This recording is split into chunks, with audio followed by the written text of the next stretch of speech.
mengikut Friedman 1977 Sanitarian Handbook, dalam buku dia menyatakan kolam renang adalah any structure, basin, chamber or tank containing artificial body of water for swimming, diving or recreational bathing and having a depth of 2 feet or more at any point. Maksudnya apa-apa saja struktur yang mana membolehkan manusia mandi ataupun menyelam pada kedalaman 2 kaki, minima 2 kaki ke 2 kaki dan lebih. Maksudnya kalau 2 kaki itu bersamaan dengan lebih kurang 24 inci. Kan 24 inci, maksudnya itu maksud kolam renang. So kalau kata besin untuk bayi kita mandikan baby kan, itu kategori bukan kolam renang sebab dia bawah daripada 2 kaki. Tapi ini menurut Sanitarian Handbook lah, definisi kolam renang. So ini maksud dia, walau bagaimanapun kalau kita lihat sebenarnya secara fizikal, kita tengok pun kita dah tahu kolam renang tu maksudnya kolam yang memang orang mandi. Anda jangan confuse, ada kolam yang bukan orang mandi tapi ada ikan, itu kolam ikan. Bukan kolam renang. Anda kena ingat adanya manusia yang mandi, bukannya ikan. Walaupun contohnya kolam itu lebih daripada 2 kaki tapi ada ikan, arapaima. Itu bukan kategori kolam renang. Itu adalah kolam ikan sebab anda kena ingat kolam renang digunakan oleh manusia. Okey setakat ni. Okey, kita teruskan. Jangan risau ya. Kalau agak-agak rasa nak pergi toilet tu pandai-pandai sendirilah. Okey, seterusnya pengenalan kolam renang. Pengurusan dalam kolam renang asas dia mempunyai tiga komponen utama yang anda kena ingat. Pertama, sistem pusingan semula air, recirculation, filtration, penapisan dan water chemistry, bahan kimia. 3 ini saling berkait dan mesti ada asasnya untuk memastikan kolam renang berfungsi dengan baik. Fokus dekat sini kolam renang adalah kolam renang buatan manusia.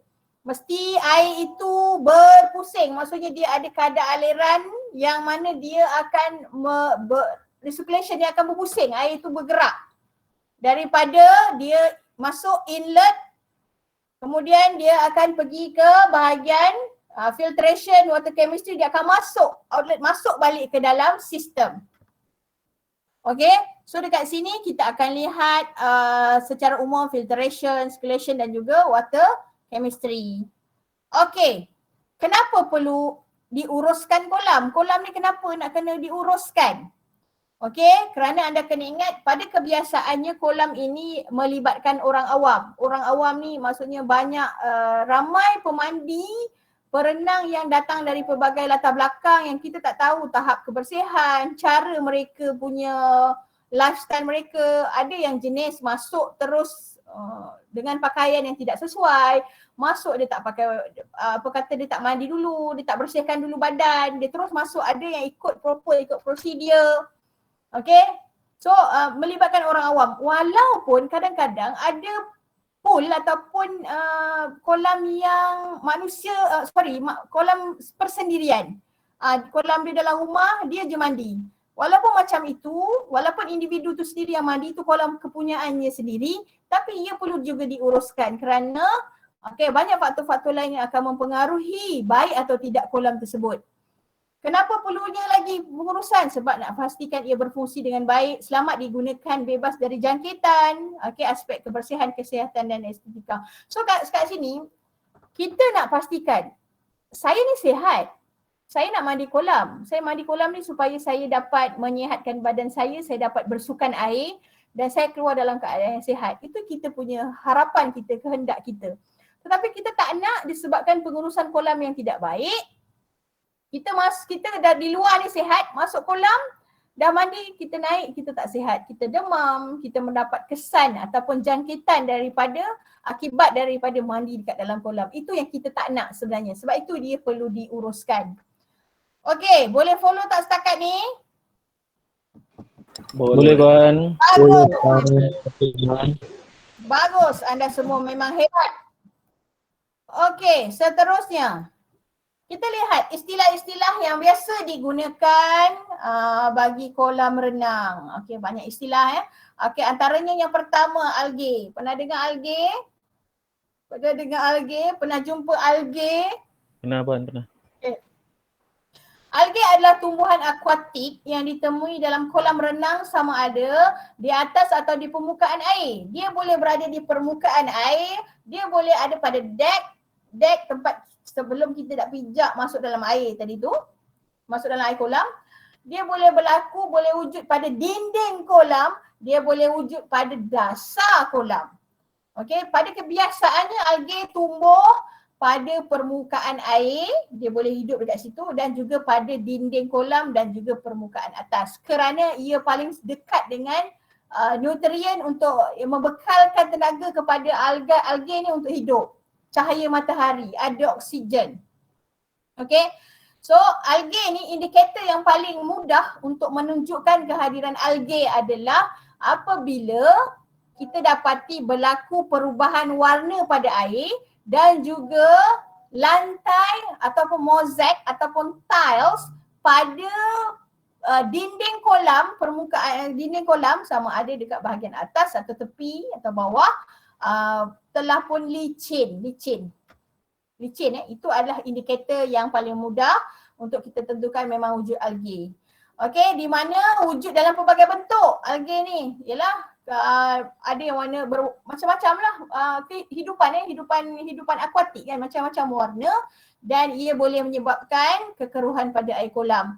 Anda jangan ingat algae ni dah sampai tumbuh lumut rumpai, itu bukan kolam mandi lagi dah, itu patut letak ikan terus. Okey, ini nak bagi tahu algae ni walaupun kita nampak dari mata kasar dia macam hijau-hijau biasa, kecil-kecil je, tapi sebenarnya ia adalah indikator bahawa algae itu adalah tumbuhan yang boleh menyebabkan kerosakan ataupun kolam tu kena diuruskan.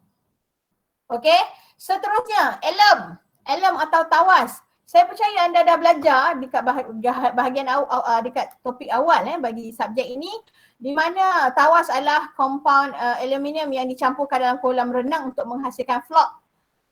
Flok dalam sand filter, flok ni apa?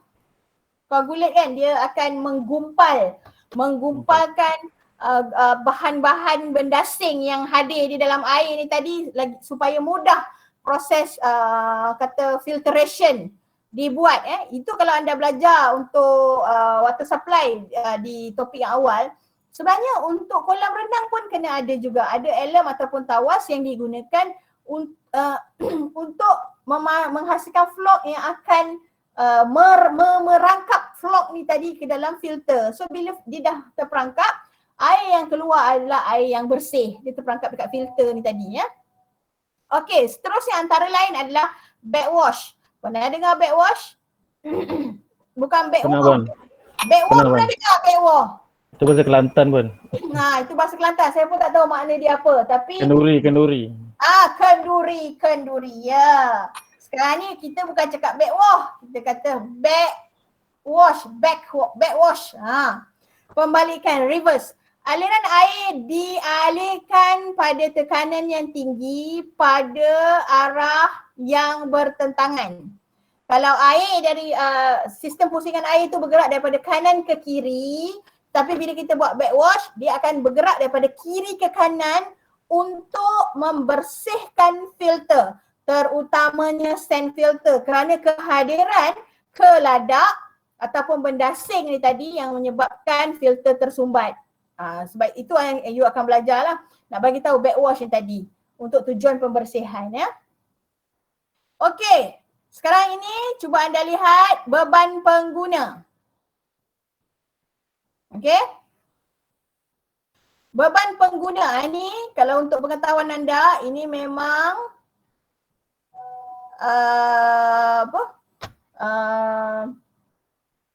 favorite saya lah masukkan dalam exam. Senang cakap, saya memang suka bagi soalan bocor. Okey, favorite saya untuk bagi soalan.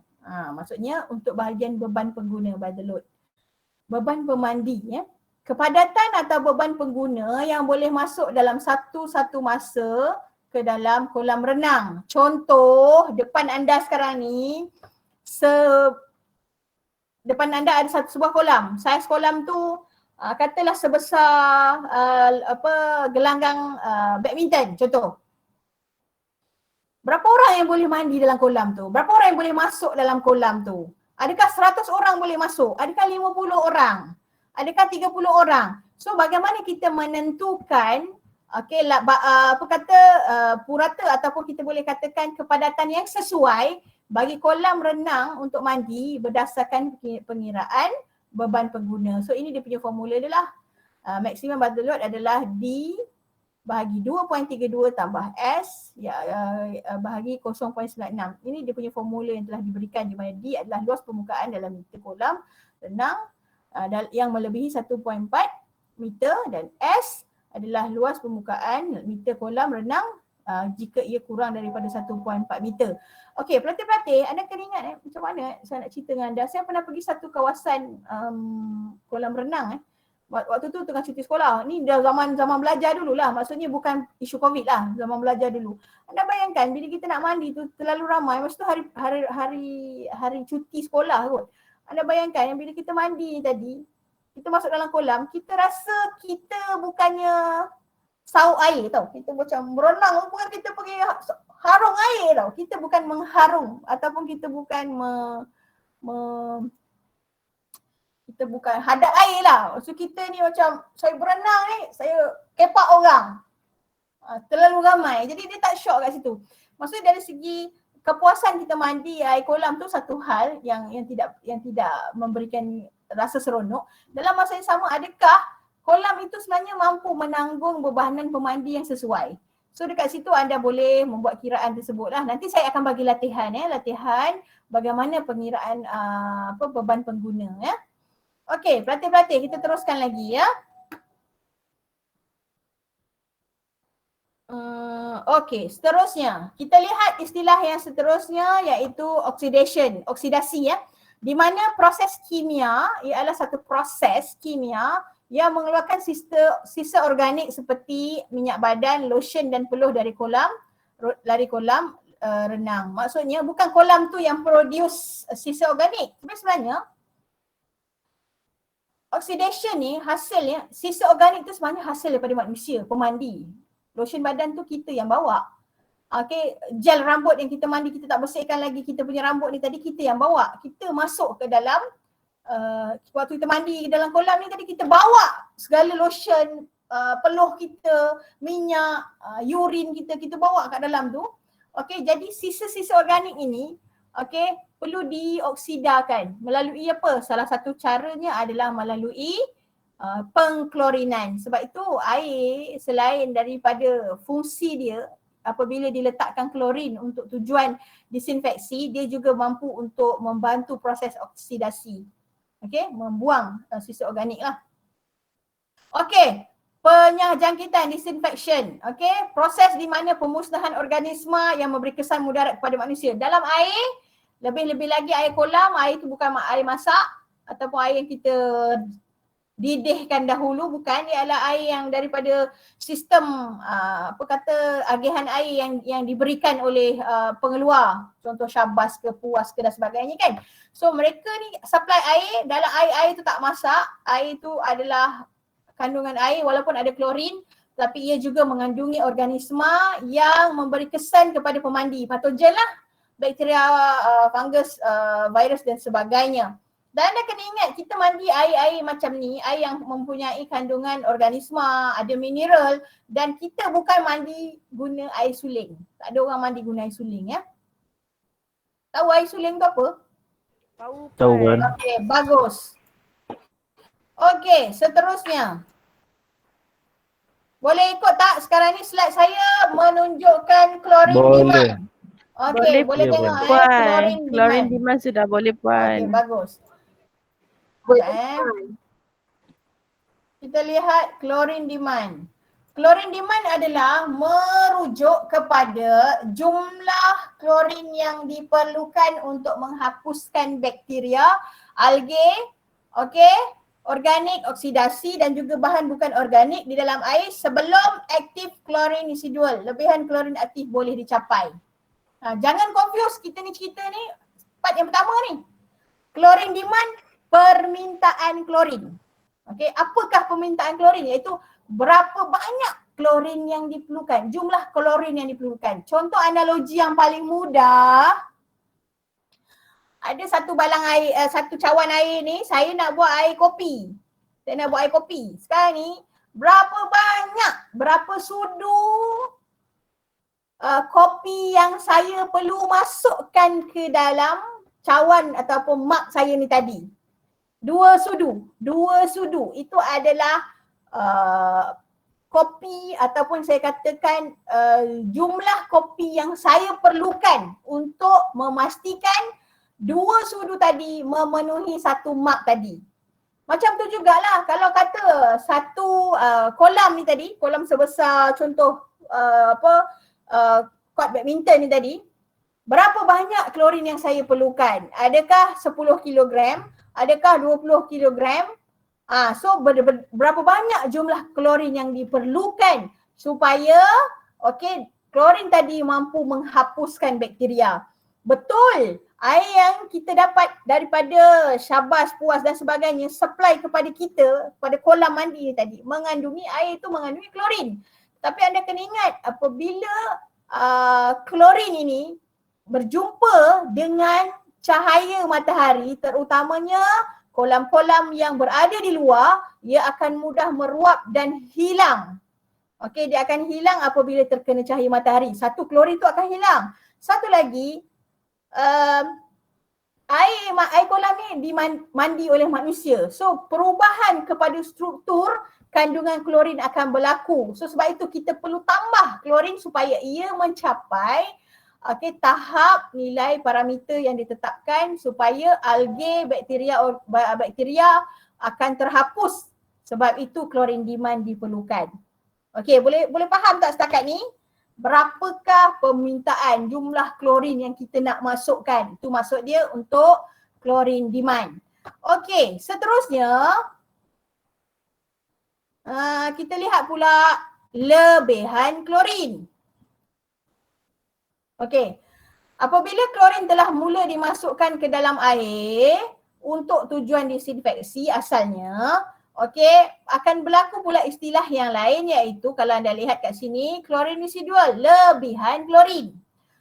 Lebihan klorin adalah jumlah klorin yang tinggal. Jumlah klorin yang wujud.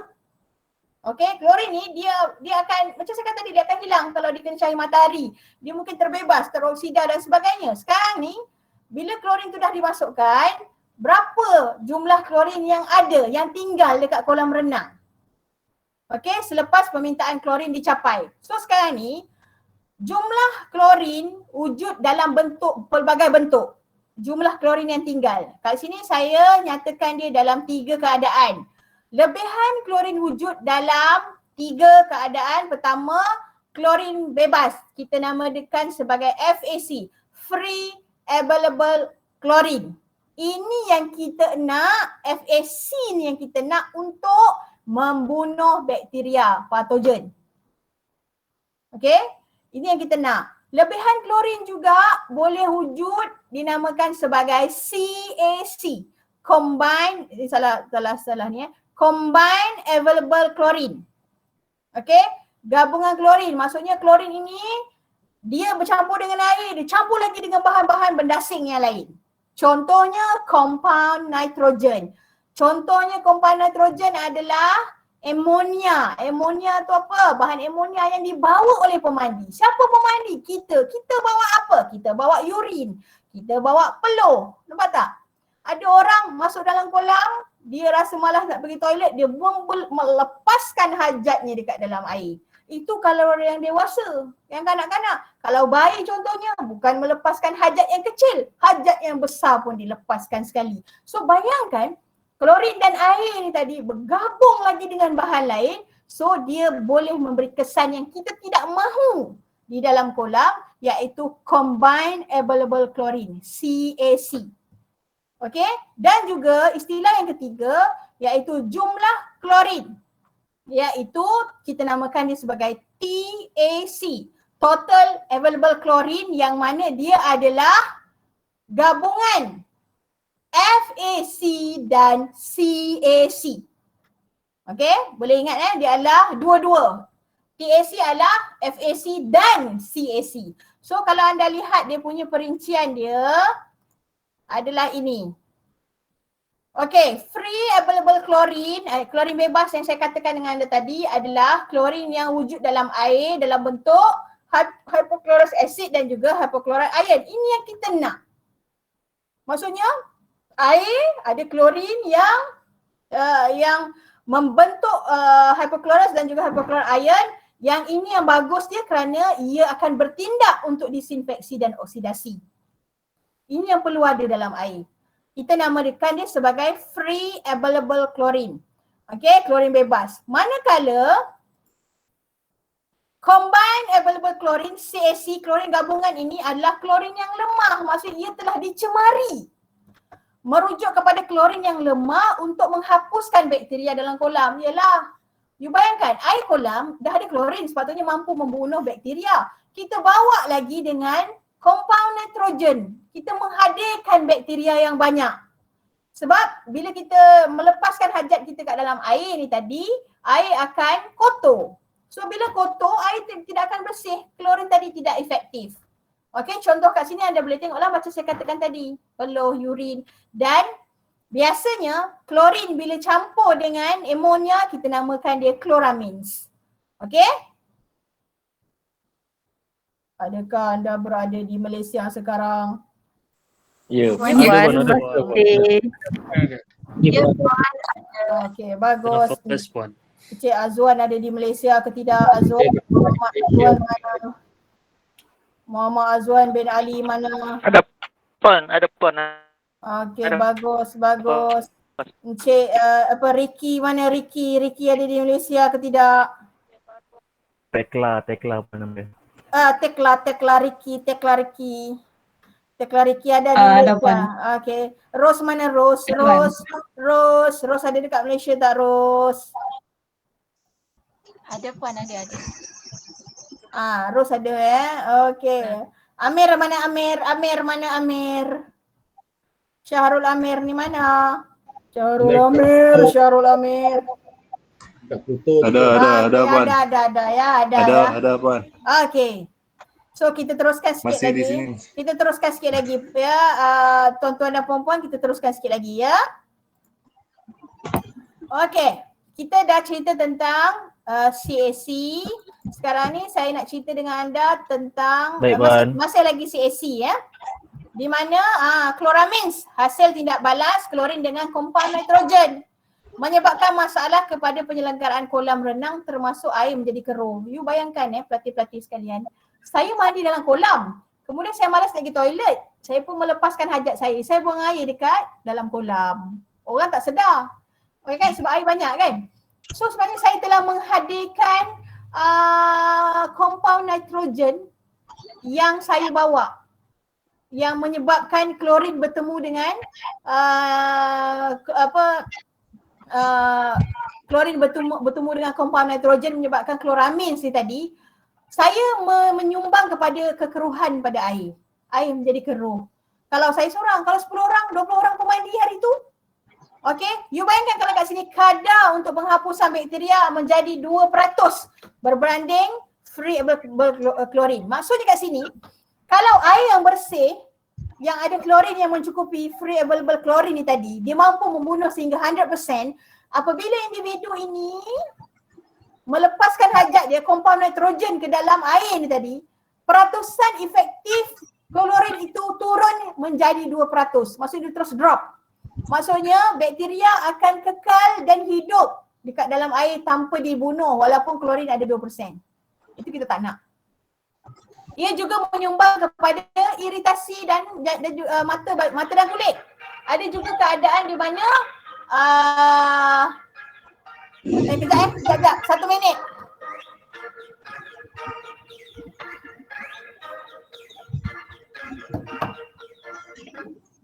Kau buat sebuah setengah kelas.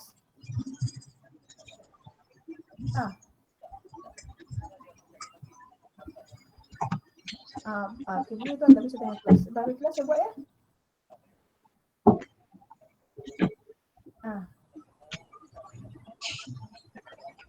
Okey tu. Okey.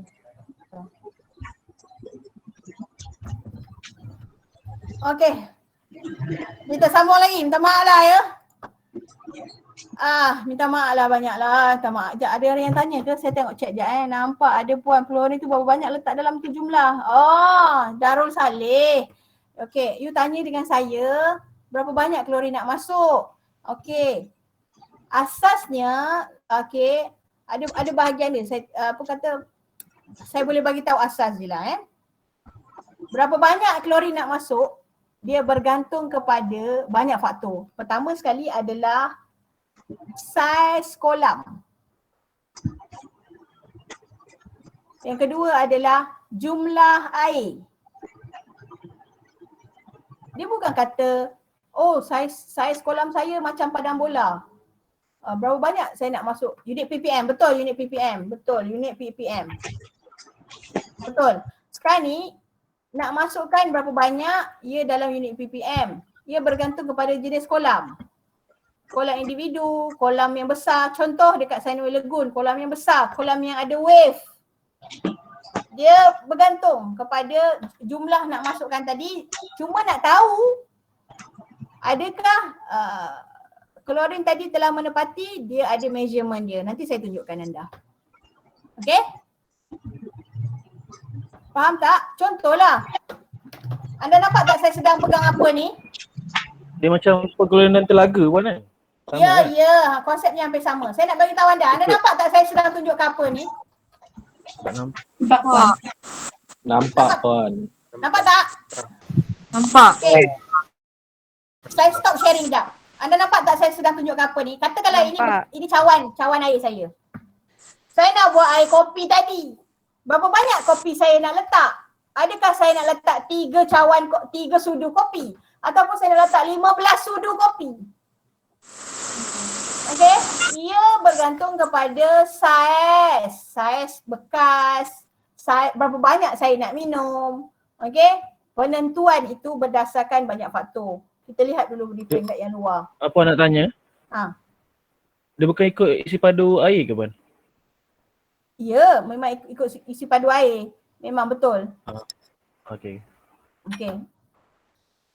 Dia bergantung kepada macam saya kata tadi jumlah kandungan air tadi. Berapa banyak air yang dimasukkan. Kalau contoh 200,000 liter air yang dimasukkan pada satu kolam. So berapa banyak? Kalau kolam tadi tu kolam individu berapa banyak? Kecil. Kalau kolam mandi untuk budak-budak, kolam untuk terjunan berbeza. So benda tu bergantung kepada jenis kolam lah. Okey? So boleh ikut tak setakat ni? Puan, kena buat lawatan ke Sunway.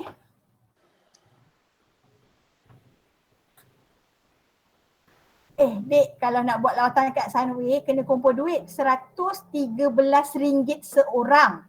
Kita akan pergi lepas subuh, kita balik lepas maghrib. Boleh Puan. Boleh Puan. Boleh Puan. Kalau Sunway tu dah buka untuk mandi lah. On. Nak kumpul sekarang ke duit Puan? Kita pergi jauh sikit Puan. Sunway tu dekat Puan. Kita pergi jauh sikit. Gambang ke? Duit tak ada emang. Pelatih-pelatih. Masuk orang lah. Pelatih-pelatih, untuk pengetahuan anda, paling jauh saya pernah bawa student pergi mandi kolam lah. Senang cakap rekreasi kolam ni adalah di Melaka, paling jauh. Okay. Tipulah kalau saya kata bukan pelatih je excited, saya pun excited. Tapi saya nak bagi tahu anda, dengan keadaan-keadaan sekarang ni, saya rasa kalau boleh pergi jauh pun, saya rasa paling jauh saya boleh bawa anda adalah di kolam hidroterapi tingkat 2 ILKKM Sungai Buloh.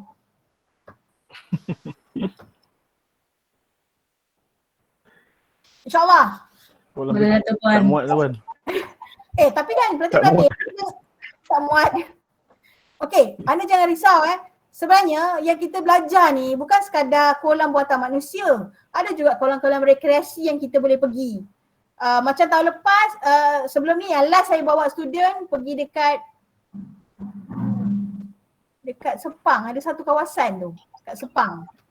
Ada dekat Sepang, sebelum ni dekat Taman Rimba Lentang. Kita pun bawa kawasan rekreasi tak apa, jangan risau. Memang dalam plan lah, dalam plan. Kalau ada rezeki kita jumpa nanti masa student dah balik, anda dah balik sini, kita cuba settingkan. Kalau tak dapat hari kuliah ke, mungkin hari Sabtu Ahad ke macam mana, nanti Boleh Puan, boleh. Okey, pelatih-pelatih kita sambung sikit lagi, boleh kan? Saya ni kalau Boleh, cakap, kalau selingan memang banyak lah kan. Okey, teruskan anda berada bersama dengan saya Okey, sikit lagi. Okey, pelatih-pelatih, kita akan terus dengan TAC, Total Available Chlorine, TAC ni. TAC juga sebagai jumlah klorin. Berapa banyak jumlah klorin yang ada dekat dalam air kolam, iaitu merujuk kepada jumlah FAC dan CAC. Okey, Free Available Chlorine dan Combined Available Chlorine. Jangan confuse ya.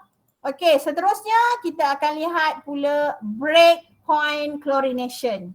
Ada setengah istilah yang hampir sama kita namakan sebagai superchlorination. Okey, breakpoint chlorination ataupun superchlorination di mana proses kita mencampurkan klorin ke dalam air pada dos yang tinggi untuk mengoksidakan bahan organik dan memusnahkan chloramines. Okey, dan juga breakpoint akan tercapai apabila memasukkan klorin 10 kali ganda berbanding dengan kepekatan CaC. Contoh breakpoint chlorination ataupun superchlorinating apabila kita dapati kandungan air di dalam kolam berada dalam keadaan yang tidak selamat. Contohnya, terlalu banyak chloramines, terlalu banyak kompaun nitrogen yang dibebaskan oleh pemandi. So kita perlu meletakkan breakpoint chlorination ataupun kolam-kolam yang terjadi yang tercemar akibat banjir. Kolam-kolam yang tercemar disebabkan contoh ada satu kolam ni, kolam awam ataupun kita katakan kolam komersial, berlaku kes kematian lemas mangsa. Mangsa ni dalam 2-3 hari mati.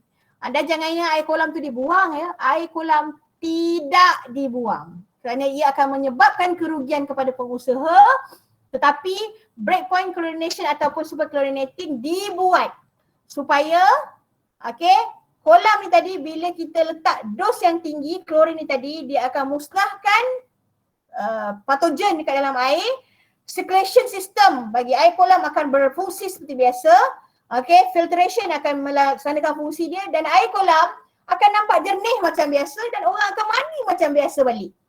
Walaupun pernah air tersebut mengandungi mayat ataupun mereka yang pernah mati kat dalam tu. Jangan terkejut sebenarnya air tidak dibuang Okey, seterusnya cyanuric acid. Okey, ini adalah istilah yang lain iaitu cyanuric acid. Ia adalah dia adalah partner ataupun kawan. Cyanuric acid ni kawan kepada klorin. Macam saya kata dengan anda, klorin apabila dia punya tujuan dia untuk disinfeksi patogen dan juga oksidasi dan juga kita boleh katakan oksidasi untuk tujuan filtration, klorin akan hilang apabila terkena cahaya matahari. Dia akan teroksida, dia akan menguap dan hilang. Makanya untuk memastikan klorin ini dia tidak mudah hilang, maksudnya dia berada dalam air, baki klorin itu kekal berada dalam air, dia mesti ada kawan yang akan lindungi dia, menyelaputi dia. Kita namakan dia sebagai cyanuric acid. Dia adalah asid yang lemah. Kita namakan dia sebagai penstabil untuk klorin di dalam air kolam. Dan cyanuric acid ni warna dia berwarna putih kristal dan biasa digunakan bersama gas klorin. Dia boleh juga diguna untuk klorin berbentuk gas, klorin berbentuk pepejal ataupun berbentuk cecair. So benda ni dekat part yang topik yang seterusnya nanti saya akan cerita dengan anda. Tapi nak bagi tahu bahawa klorin ni apabila dia masuk dalam air, dia mesti ada penstabil untuk memastikan dia tidak hilang. Maksudnya dia mesti kekal di dalam air. Okey, dan contohnya dalam satu kolam renang yang mempunyai kapasiti air 200,000 liter air, 10 kg cyanuric acid digunakan.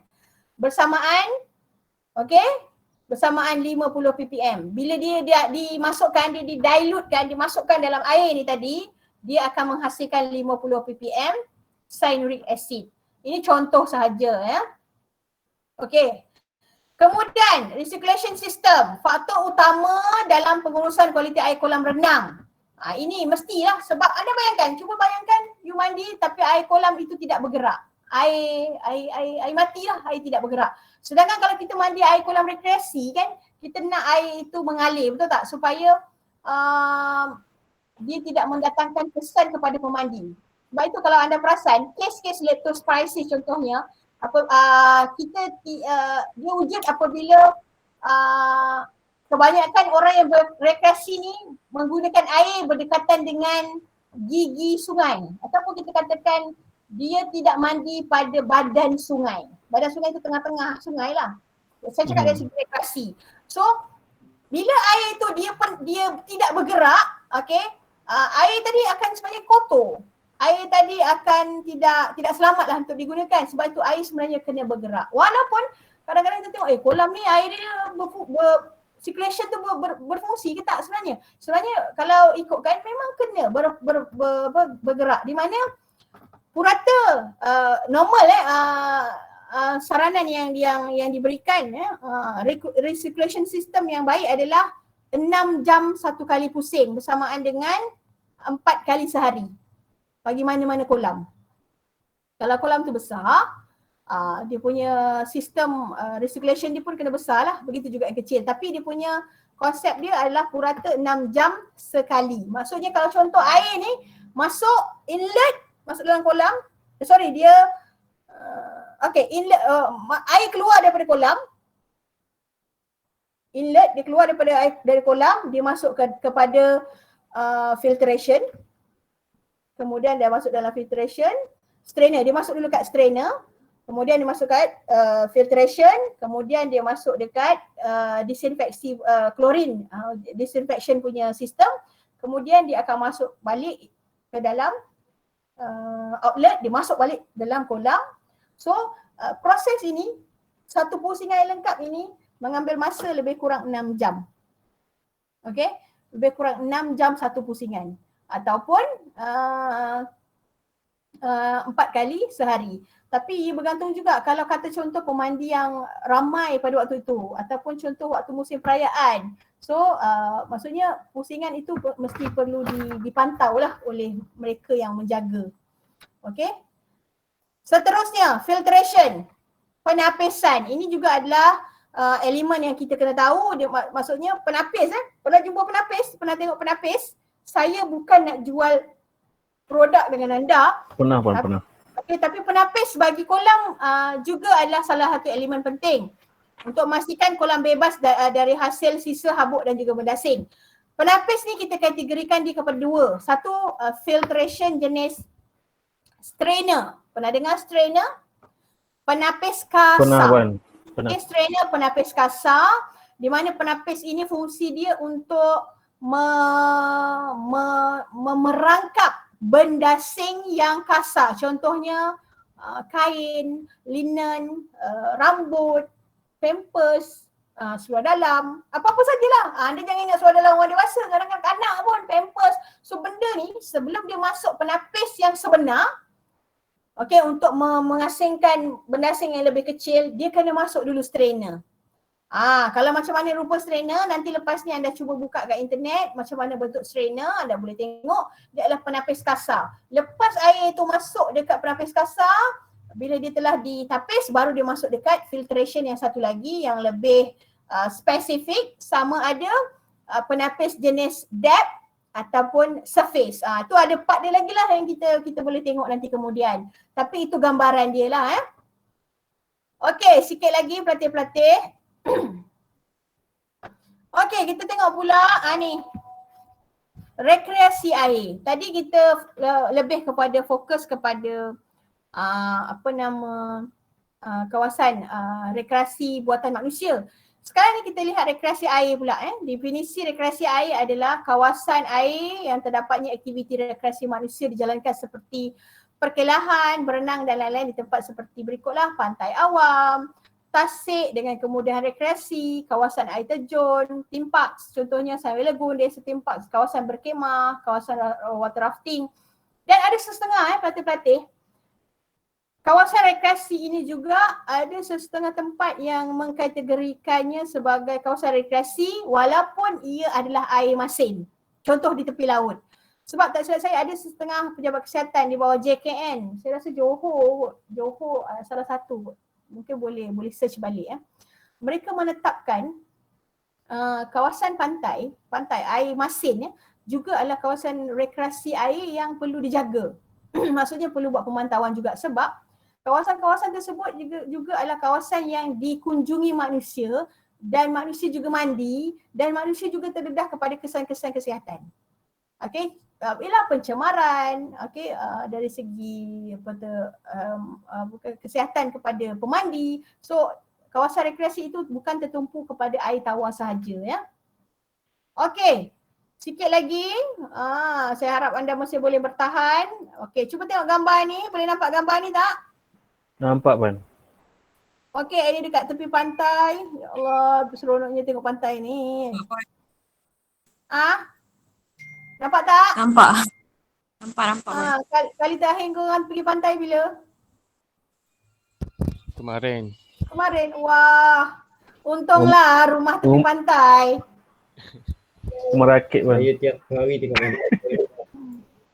Untunglah Okey, yang ini pula. Mari kita lihat gambar yang ini pula. Okey, tasik dan kemudahan rekreasi. Ni tasik lah. Tasik, walaupun tasik tu orang kata ni lombong, bekas lombong orang buat tasik.